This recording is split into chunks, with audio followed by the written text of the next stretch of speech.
وهر تشك بسر مروفي بيت بيت مروفي إيمان بها بيت كو أبا قدر خدي خد تعالى بري هنجي أو تشي نبسي أبا يا خد تعالى تقدير كري قدر بهاتي هكا بسر مروفي نتهات رب ما بيجد قل لن يصيبنا إلا ما كتب الله لنا هو مولانا وعلى الله فليتوكل المؤمنون أي پیغمبر تو بيجا چوب سر منايت إلا أو نبيت أو خدي بو من نبسي خدي خداني ميا وقت أول بيرا مروفي بيت كو خدي خداني مروفيا مادام خدانا او اول مروفي بيت كات او درسته او بو مروفي چترا بجا خدي قوتي وعلى الله فليتوكل المؤمنون بلا مروفي خدان ايمان شولا بيلنا بيبيا خدي با سبب هذا استعمال كان او سبب بيتي بيتشيد بن بل هر او خدي بيت او ديت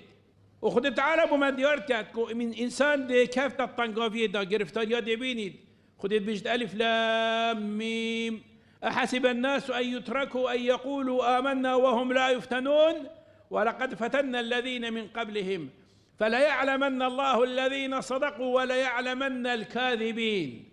خدي قلت ما أمر فزرت كان أو بيجن ما إيمانا هاي وأموانا جربينين بلاوي هزرينا كان أم دي جربينين ما يدبري ويتجرب واندين ما امتحانا بكري داواكو شيك بنا فاوارتن جدا كرن يراسو